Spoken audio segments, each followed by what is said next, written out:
The barn owl's cry pierced the midnight silence, just as Matthias Crane's lantern beam fell across the crumpled figure beside Widow McGillicuddy's well. Blood soaked through torn calico, and wild auburn hair spilled across pale shoulders that rose and fell in shallow, desperate breaths. He dropped to his knees without hesitation, his weathered hands already reaching for the pulse at her throat. "Sweet Mary and Joseph," he whispered, feeling the thread-thin beat beneath his fingertips. The woman's eyes fluttered open, storm, gray, and fierce. Despite her condition locking onto his face with a mixture of terror and defiance that struck him like lightning. "Please," she gasped, her voice barely audible above the October wind rattling through the elm branches. Don't let them find me." Matthias had seen plenty of broken souls in his 43 years, but something about this stranger's plea carved straight into his chest. Blood continued to seep from what looked like knife wounds across her ribs, and her left arm hung at an unnatural angle. Whoever had done this meant to kill her. "Nobody's going to hurt you now," he said, shrugging out of his wool coat to wrap around her trembling form. "Can you tell me your name, Cordelia?" she breathed, then winced as he lifted her carefully into his arms. Cordelia Ashworth.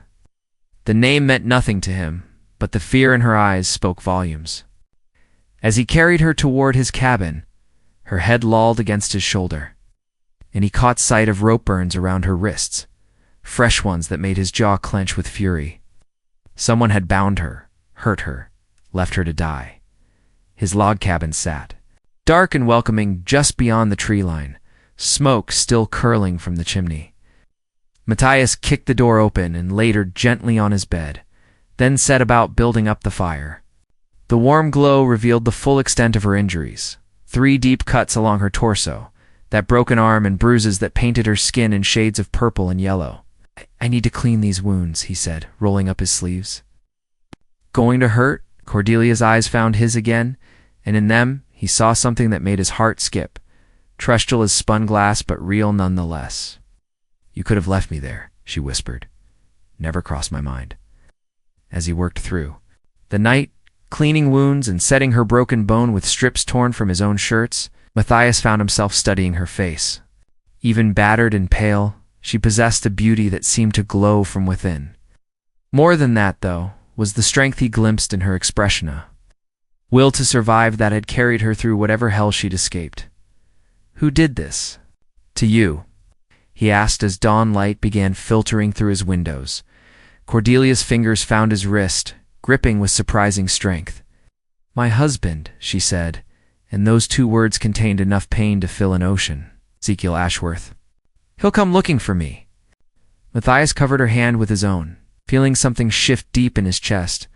The protective 3 weeks passed like pages torn from a prayer book, each day bringing small miracles wrapped in quiet moments. Matthias watched Cordelia grow stronger, her storm-gray eyes regaining their fire as her body healed under his careful tending. She proved to be a woman of surprising depths, sharp-witted despite her trauma, with hands that could coax beauty from the simplest tasks. "You don't have to do that," he said one morning, finding her attempting to mend his torn work shirt with her good arm. The broken one still hung in a sling he'd fashioned from leather straps. "I need to do something useful," she replied, her voice stronger now than that first desperate whisper. "You've given me everything, and I've given you nothing but trouble." Matthias set down his coffee cup and moved to the window, watching frost gather on the glass. "You think saving your life was trouble?" The question hung between them like morning mist. Cordelia set aside her mending and joined him at the window. Close enough that he caught the scent of lavender soap she'd insisted on washing despite her injuries. Her pride intact even when her body had been broken. "Tell me about him," he said quietly. "Your husband." Her shoulders tensed, but she didn't pull away. "Ezekiel owns half of Millbrook County, Cattleland. People he thinks he owns it all, including me." Her reflection in the glass looked haunted. "I was 17 when Papa sold me to him. It's 15 years I lived in that house. 15 years of—" She trailed off, touching the faded scar along her throat that he'd noticed but never asked about. "You don't have to tell me everything," Matthias said, "but I want to." She turned to face him fully, and he saw tears gathering in her eyes. "But night, he came home drunk and angry about some cattle deal gone wrong. He had a knife, and he said he was tired of my defiance, tired of me flinching every time he touched me. He said he'd cut the fight right out of me. Matthias's hands clenched into fists, but he kept his voice gentle.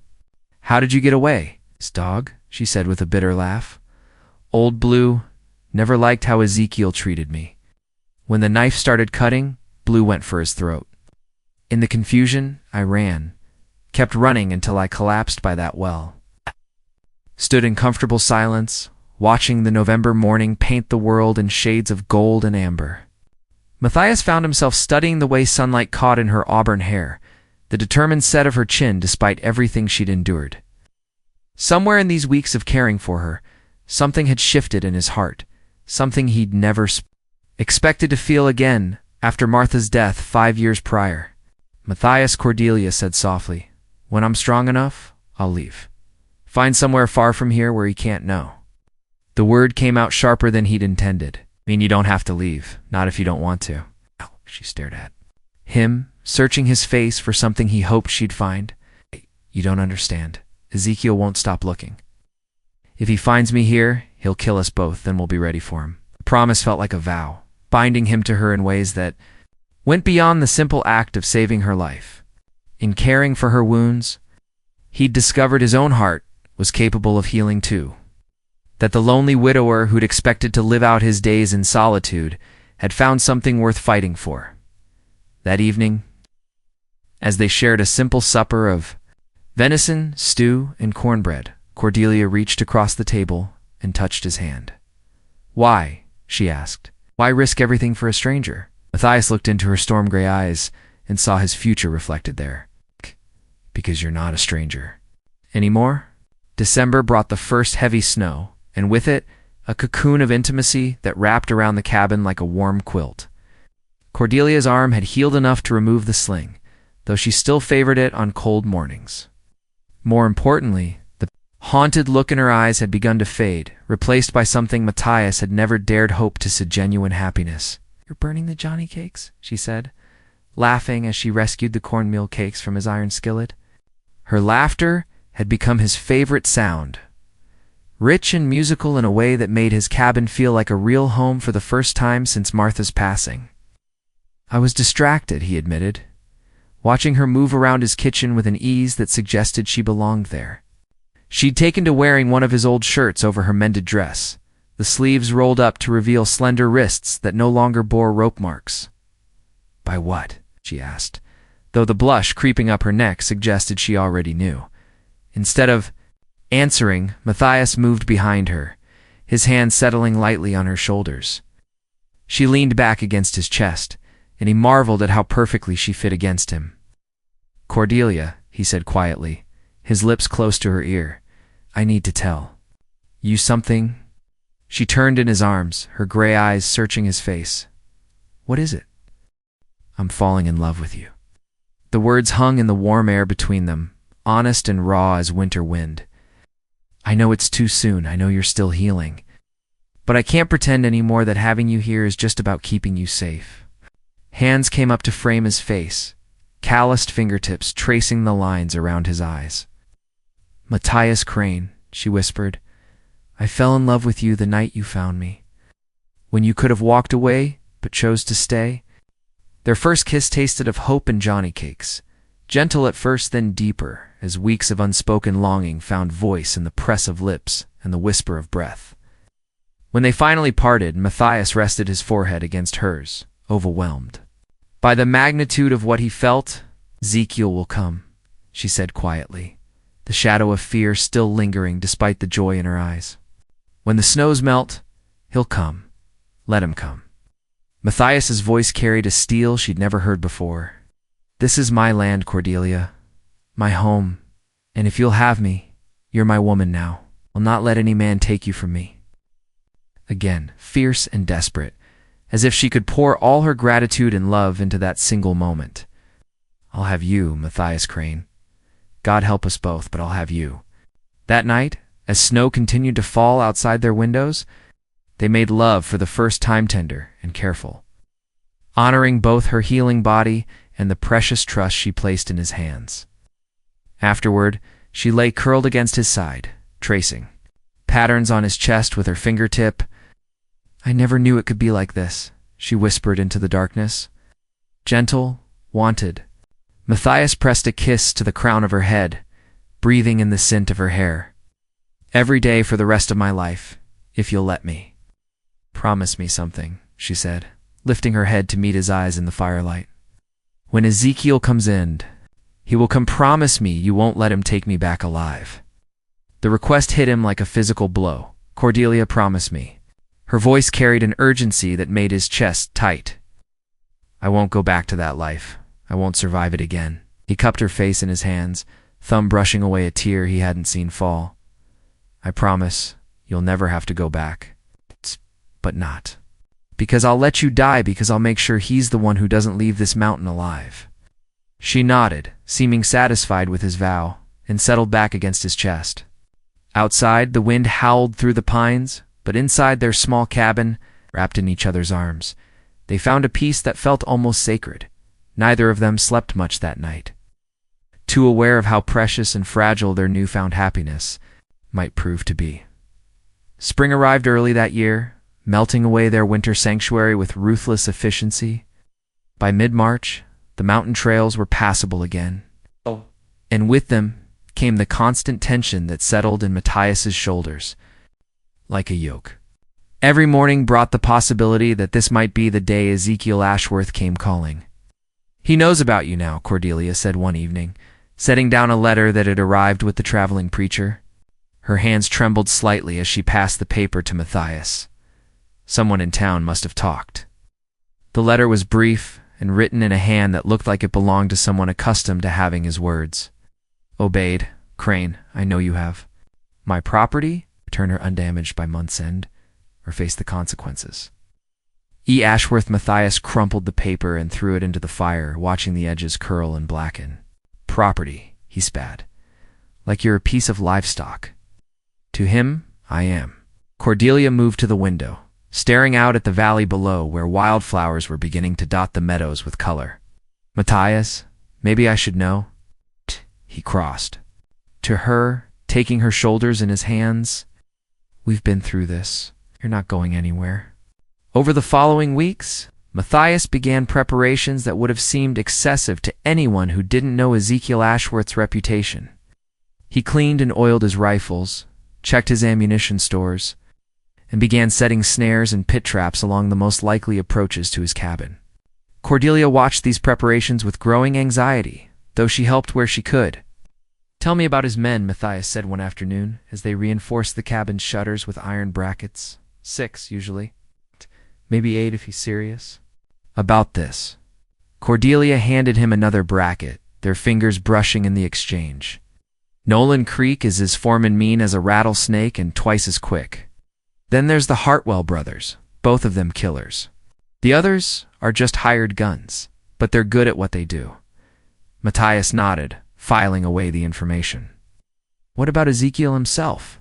"Coward," she said without hesitation. "He'll hang back and let his men do the work. Right. But he's cunning."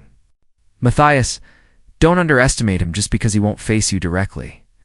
That evening, as they sat by the fire sharing a meal of rabbit stew and fresh bread, Cordelia reached across the table and took his hand. "I have money," she said quietly, "hidden away in a place Ezekiel never knew about. We could leave tonight. Head west, where he'd never find us. This is my home, Cordelia. My land. Running would just mean spending the rest of our lives looking over our shoulders." He squeezed her hand, drawing strength from her touch. "Better to end it here, once and for all? And if you die, what then?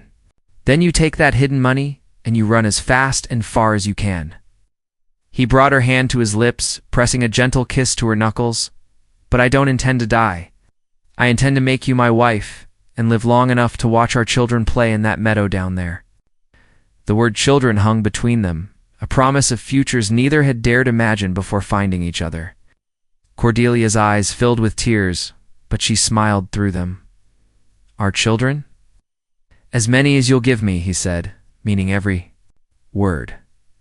That night they made love with a desperate intensity. as if they could store up enough passion and tenderness to last through whatever darkness was coming. Afterward, lying in the quiet darkness, Cordelia spoke the fear that had been growing in her heart. "What if I lose you too?" Matthias pulled her closer, his arms tightening around her as if he could shield her from fate itself. "You won't lose me. I found you weak and wounded, and I chose to walk every step of your healing with you. Now I'm choosing to walk every step of our future together. That's a promise, Cordelia Ashworth, soon to be Cordelia Crane." Outside, an owl called in the distance, and somewhere in the valley below. Men were likely making plans to climb this mountain and tear apart the life they'd built together. But for now, in this moment, they had each other and the fierce determination to fight for their love no matter what the cost. The attack came at dawn on the last day of March.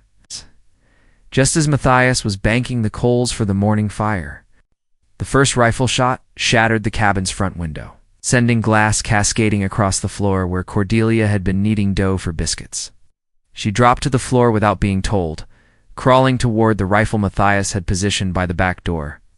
"8 of them," Matthias called out, peering through the reinforced shutters he'd installed weeks earlier. "Spread out in a half circle, just like you said they would." Another shot splintered the doorframe, and he could hear Nolan Creek's voice, shouting orders from somewhere beyond the tree line. "Crane, send out my boss's wife and nobody else has to die today." "Go to hell," Matthias shouted back, then turned to Cordelia. "Remember what we practiced?" She nodded, fear and determination warring in her storm-gray eyes. They'd rehearsed this scenario dozens of times. She would cover the back approach while he handled the front, falling back to defensive positions if they were overrun. It had seemed almost like a game during their preparations. Now, with bullets thudding into the cabin walls, the deadly reality settled over them like a shroud. The next hour passed in a blur of gunfire and acrid smoke. Matthias picked off one of the Hartwell brothers as the man tried to rush the front porch, and Cordelia's steady aim dropped another gunman who attempted to circle around behind them. But gradually, inevitably, the attackers began to close the noose. "Cordelia," Matthias called out as a bullet punched through the back shutter, missing her by inches. "They're trying to flank us." She fired twice more, then scrambled across the floor to join him at the front windows. "We can't hold them much longer," she said, reloading with practiced efficiency. "They'll rush us soon." As if summoned by her words, 3 men broke from cover simultaneously, charging the cabin from different angles. Matthias dropped the first with a shot that took the man's center mass, but the second made it to the porch before Cordelia's bullet spun him around and sent him tumbling into the dirt. The third, Nolan Creek himself, smashed through the weakened back door just as Matthias was turning to face him. Creek's pistol was already rising when Cordelia threw herself sideways, her own gun barking once. The foreman staggered, clutching his shoulder, but didn't go down. Instead, he backhanded her across the face with his good arm, sending her sprawling. "Bitch." Creek snarled, raising his gun toward her prone form. "Should have stayed where you belonged." Matthias's rifle spoke first, heavy slug catching Creek in the chest and driving him backward through the shattered doorway. The man hit the ground hard and didn't move again. "Cordelia." Matthias dropped beside her, pulling her into his arms. Blood trickled from her split lip, but her eyes were clear and focused. "I'm all right," she gasped, then struggled to sit up. "Is that all of them?" Before Matthias could answer, a new voice called out from the woods, cultured and cold, with the absolute authority of a man accustomed to being obeyed. "Quite a show, Crane." Ezekiel Ashworth stepped into view at the edge of the clearing, flanked by 2 remaining gunmen. He was a tall, lean man with silver hair and the kind of pale eyes that seemed to look through people rather than at them. "You've cost me some good men today." Matthias rose slowly, his rifle trained on Ashworth's chest. "Not nearly enough, it seems. Give me back my wife and I'll make it quick for you." Ashworth's voice carried the conversational tone of a man discussing the weather. "Continue this foolishness, and I'll make sure you both suffer before you die." "She's not your wife anymore," Matthias said, helping Cordelia to her feet. She leaned against him, drawing strength from his presence. "She never was anything but your victim." "Victim?" Ashworth laughed, the sound like breaking glass. "Oh, she's property, Crane, bought and paid for. And property belongs with its owner. Cordelia stepped forward, her chin raised in defiance despite the blood on her face. I stopped being your property the night you tried to carve me up like a Christmas goose, Ezekiel. This man saved my life, and now he owns my heart. That's something you could never buy. The words hit Ashworth like a physical blow, his pale eyes narrowing to slits. Kill them both, he ordered his remaining men. But make sure she suffers first. The final gunfight lasted less than 3 minutes, but felt like an eternity. Matthias dove left as the 2 remaining gunmen opened fire, rolling. Behind the overturned table they'd positioned as a barricade weeks earlier. Cordelia went right, seeking cover behind the stone fireplace that had anchored the cabin for 20 years. Bullets chewed through the cabin's log walls, filling the air with splinters and dust. Matthias waited for a lull in the firing, then rose, and put a bullet through the first gunman's throat. The man dropped his rifle and clutched at his neck, blood flowing between his fingers as he fell. The second gunman, realizing he was now alone and outgunned, tried to retreat toward the trees. Cordelia's shot caught him in the back, sending him face first into the dirt near Nolan Creek's still form. He twitched once and lay still. That left only Ezekiel Ashworth, standing at the edge of the clearing with his hands raised in apparent surrender. But Matthias had spent enough time listening to Cordelia's stories to know better than to trust the man's seeming capitulation. It's over, Ashworth, Matthias called out, keeping his rifle trained on the other man's chest. Your men are dead. Time for you to join them. Wait, Ashworth said, his voice carrying a note of desperation that hadn't been there before. We can make a deal. I'll pay you more money than you've ever seen. Just give me back what's mine. She's not yours. The words tore from Matthias's throat with 17 years of stored fury. She never was. Cordelia moved to stand beside him, her own rifle steady in her hands despite the tremor he could see running through her body. Hello, Ezekiel, she said quietly. Miss me? For the first time since emerging from the woods, Ashworth's composure cracked, his pale eyes fixed on her face with an intensity that bordered on madness. Look what he's done to you, he said, his voice almost gentle, living in this hovel like an animal. You belong in a proper house, with proper things. You belong with me. I belong with the man who saw me as a person instead of property, Cordelia replied. The man who held my hand while I healed, instead of the one who broke me in the first place 17 years. Ashworth's voice rose to a shout. 17 years I fed you, clothed you, put a roof over your head. You owe me everything. I owe you nothing but contempt, she said, then looked at Matthias. End this. Matthias tightened, his finger on the trigger, but before he could fire, Ashworth's hand flashed to a hidden pistol at the small of his back. The man was faster than Matthias had expected, and his shot rang out just as 2 rifle slugs took him center mass. Ashworth spun and fell, his unfired pistol flying into the underbrush. He landed hard on his back, blood spreading across his white shirt as he stared up at the morning sky. For a moment, the only sound was the whisper of wind through pine needles. Then Cordelia was beside him, kneeling in the dirt with her rifle barrel pressed against his throat. Any last words, husband?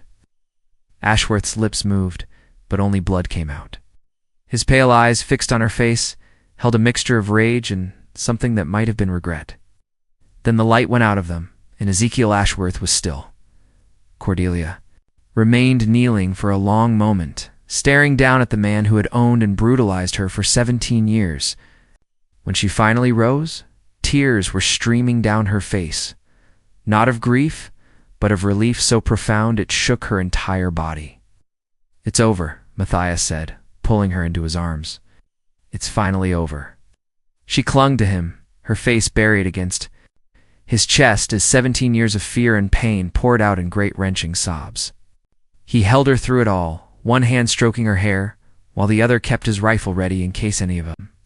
Ashworth's men had been left alive, but the clearing remained silent except for Cordelia's weeping and the morning song of birds who had returned now that the shooting was done. After what felt like hours, her sobs quieted to gentle sniffles, and she lifted her head to look at him. What happens now? She asked. Matthias smiled, brushing tears from her cheeks with gentle thumbs. Now we bury the dead, clean up this mess, and get on with living. The way we should have been doing all along? 6 months later, on a crisp October morning that painted the mountainside in shades of gold and crimson, Cordelia Crane stood in the garden behind their rebuilt cabin, one hand resting on the gentle swell of her belly. The other held a letter from the circuit judge, officially declaring Ezekiel Ashworth's death and dissolving her marriage to him retroactively due to documented abuse. "Mrs. Crane," Matthias said, coming up behind her to wrap his arms around her waist. "You look beautiful in the morning light." She leaned back against his chest, marveling as she did every day at how safe and cherished she felt in his embrace. "The baby moved again last night," she said, covering his hands with her own. "I think he's going to be as restless as his father. Or she's going to be as stubborn as her mother," Matthias countered, pressing a kiss to the spot where her neck curved into her shoulder. "Either way, our child is going to know nothing but love from the moment he or she draws breath." The garden around them flourished with late-season vegetables and flowers that Cordelia had coaxed from soil that had once been stained with blood. They'd rebuilt the cabin larger than before with a proper nursery and enough room for the family. They planned to raise here. The bullet holes in the old logs had been filled and sanded smooth, but they'd kept a few as reminders of how far they'd come. "Regrets?" Matthias asked quietly, a question he'd posed many times over the months since. "Ashworth's death." "Only one," Cordelia said, turning in his arms to face him. "That I didn't find you sooner?" Their kiss tasted of apple cider and contentment, sweet with the promise of all the mornings they'd wake up together, all the children they'd raise, all the years they'd spend proving that love could triumph over the darkest circumstances. When they parted, Matthias rested his forehead against hers, his dark eyes serious. "I want to tell you something, Mrs. Crane, something I should have said months ago." "What's that, Mr. Crane?" She smiled at the formal address they used when they were being particularly tender with each other. "That night I found you by the well broken, and bleeding and barely alive thought I was saving you, but the truth is, you saved me. You brought light back into a life that had gone dark, gave me a reason to be more than just a lonely man waiting to die." Tears gathered in Cordelia's eyes, but they were happy tears now, not the bitter salt of past sorrows. "We saved each other," she corrected. "You chose to walk every step of my healing with me, and in doing so, you healed yourself. And now, we walk every step of our future together. Every joy, every sorrow, every ordinary Tuesday morning for the next 50 years. She placed his hand over their growing child. "All of us." As if summoned by her words, the baby kicked strongly enough that Matthias felt it through her dress. His face lit up with wonder, the same expression he'd worn the first time he'd felt their child move. "Strong," he murmured, "just like his mother." "Or her father," Cordelia said, then grew serious for a moment. "Matthias, do you think we'll ever tell the child about how we met, about Ezekiel and everything that happened?" He considered this, watching a hawk circle high above the valley where wildflowers still dotted the meadows despite the advancing season. "Someday," he said finally, "when he or she is old enough to understand that sometimes the worst things that happen to us lead to the best, that God can bring beauty from ashes, love from loss, hope from despair," Cordelia added, "and family from the most unlikely places." They stood together in their garden, surrounded by the fruits of their labor and the promises of their future. As the sun climbed higher into a sky so blue it seemed to stretch on forever. In the distance, church bells rang from the valley below, calling the faithful to worship. But Matthias and Cordelia had already found their sanctuary in each other's arms. The story could have ended in tragedy. Wounded woman dying alone beside a well, a lonely man living out his days in solitude. Instead, it became something else entirely, a testament to the transformative power of choosing love over fear, commitment over convenience, hope over despair. He had found her weak and wounded and chose to walk every step with her. In doing so, he discovered that healing another's heart was the surest way to heal his own. Their love story would be told for generations in the valley below as a tale of rescue. but as proof that sometimes the broken pieces of two lives can fit together to create something stronger and more beautiful than either could have been. Alone, as autumn painted the world around them in shades of promise, Matthias and Cordelia Crane walked hand in hand toward their cabin, their future, and the family they would build together on the foundation of a love that had conquered death itself.